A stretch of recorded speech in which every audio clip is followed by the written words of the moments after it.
bạn chân khiêm bát nâng an nơi bật trai bế đọ chi mình to tiết về ra chạy căn bịa pôl bằng cách bế đỏ miên bật phía miên hạt chia tùm nông cú oi nẹ phong kê thà bế xa mà nạ cột đóng chia nẹ pôl bịa khót cách ca thà mình trâu thơ đại kê thà nụ trâu hơi mình niên priếm pro tạ thà cốtประกัน dây ham khót thà mình trâu nẹ nà mùi thơ ca dạ tôi chả rạch vậy chay tôi chả rạch mẹ nô tôi chả rạch lời tạ thà cốt tay nị dây ham khót thà mình trâu nẹ nà mùi thơ nơi thô tiền lại chỉ ạ cổ sò đo ạ krọច្រើនប្រការនោះឡើយមនាលព្រាមដែលអ្នកផងគេថាព្រះសមណគោតមជាអ្នកពោលពាក្យខាត់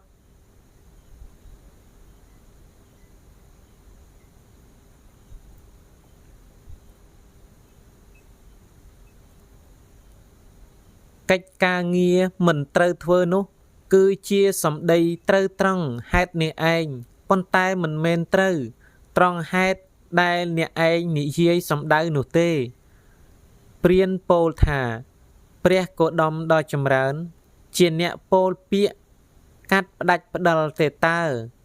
ព្រះសាស្តាទ្រង់ត្រាស់តបថាមនាលព្រាមពិតមែនមានហេតុជាទំនងគួរឲ្យអ្នកផងគេថាព្រះសមណគោតមជាអ្នកពោលពាក្យផ្ដាច់ផ្ដាល់ដែលគេថានោះត្រូវហើយមនាលព្រាម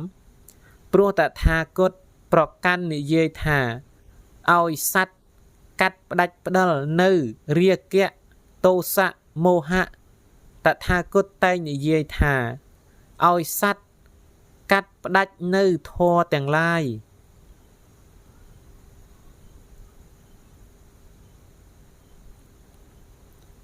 ជាអកុសលដ៏អាក្រក់ច្រើនយ៉ាងនោះចេញមនាលព្រាមដែលអ្នកផងគេថាព្រះសមណគោតមជាអ្នកពោលពាក្យផ្ដាច់ផ្ដាល់នោះគឺត្រូវត្រង់ហេតុនេះឯងប៉ុន្តែមិនមែនត្រូវត្រង់ហេតុដែលអ្នកឯងនិយាយសំដៅនោះទេព្រាមពោលថាព្រះគោតមដ៏ចម្រើនជាអ្នកផ្ដើមសំទោសជាអ្នកខ្ពើមរអើមណាស់ទេតើព្រះសម្ពុទ្ធទ្រង់ត្រាស់ថាមនាលព្រាមពិតមែនមានហេតុជាទំនងគួរឲ្យអ្នកផងគេថាព្រះសមណគោតមជាអ្នកខ្ពើមរអើមដែលគេថានោះត្រូវហើយមនាល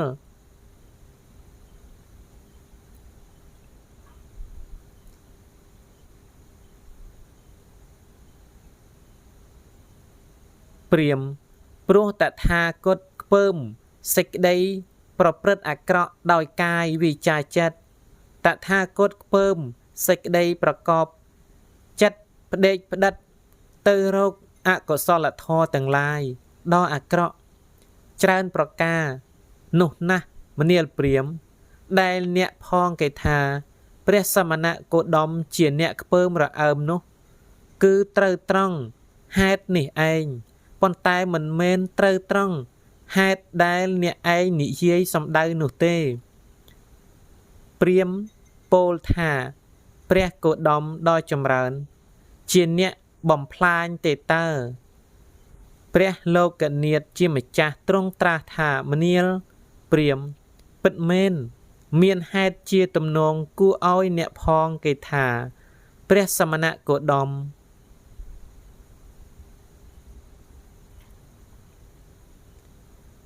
ជាអ្នកបំផ្លាញដែលគេថានោះត្រូវហើយមនាលព្រាមព្រោះតថាគតសំដែងធម៌ចំពោះផ្លូវប្រតិបត្តិដែលបំផ្លាញបងនៅរាគៈទោសៈមោហៈតថាគតសំដែងធម៌ចំពោះផ្លូវប្រតិបត្តិដែលរំលាងបងនៅអកុសលលធម៌ទាំងឡាយដ៏អាក្រក់ច្រើនប្រការមនាលព្រាមដែលអ្នកផងគេថាព្រះសមណគោតមជាអ្នកបំផ្លាញនោះគឺត្រូវត្រង់ហេតុនេះឯងមិនមែនសំទោសប៉ុន្តែមិនមែន ត្រូវត្រង់ហេតុដែលអ្នកឯងនិយាយសំដៅនោះទេព្រាហ្មណ៍ពោលថាព្រះគោតមដ៏ចម្រើនជាអ្នកដុតកម្ដៅទេតើព្រះសព្វញ្ញូពុទ្ធជាម្ចាស់ទ្រង់ត្រាស់ថាមនាលព្រាហ្មណ៍ពិត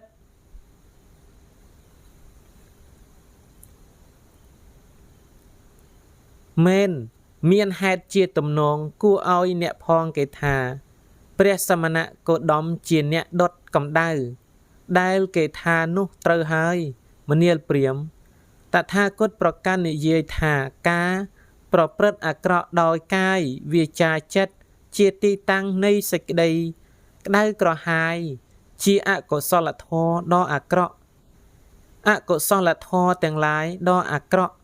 ដែលជាទីតាំងនៃសេចក្តីក្តៅក្រហាយនោះបើអ្នកណាបានលះបង់ស្រឡះហើយបានផ្ដាច់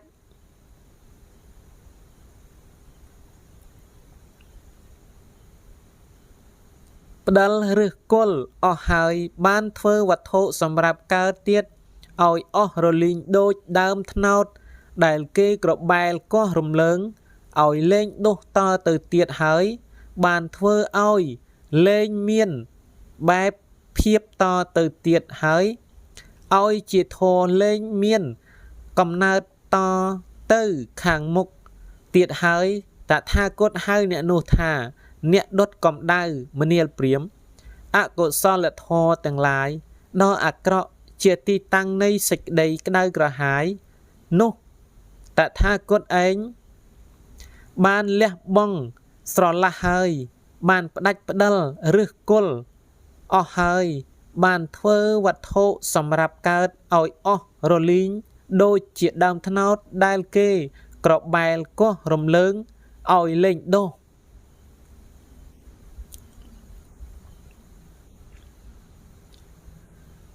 តទៅទៀតហើយបានធ្វើឲ្យលែងមានបែបភាពតទៅទៀតហើយឲ្យជាធរលែងមានកំណើតតទៅខាងមុខទៀតហើយមនាលព្រាហ្មណ៍ដែលអ្នកផងគេថាព្រះសមណគោតមជាអ្នកដុតកម្ដៅនោះគឺត្រូវត្រង់ហេតុនេះឯងប៉ុន្តែមិនមែនត្រូវត្រង់ហេតុដែលអ្នកឯងនិយាយសំដៅនោះទេព្រាហ្មណ៍ពោលថាព្រះគោតមដ៏ចម្រើនជាមនុស្សឥតកំណើតទេតើព្រះដ៏មានជោគទ្រង់ត្រាស់ថាមនាលព្រាហ្មណ៍ពិតមែនហើយមានហេតុជាទំនងគួរឲ្យអ្នកផងគេថាព្រះសមណគោតមជាមនុស្សឥតកំណើតដែលគេថានោះត្រូវហើយមនាល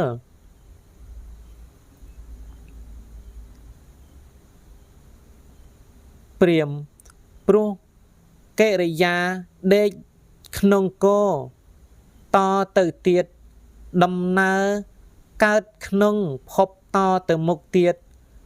បើអ្នកណាបានលះបង់ស្រឡះហើយបានផ្ដាច់ផ្ដិលឬគល់អស់ហើយបានធ្វើវត្ថុសម្រាប់កើតទៀតឲ្យអស់រលីងដូចជាដើមត្នោតដែលគេក្របែលកោះរំលើង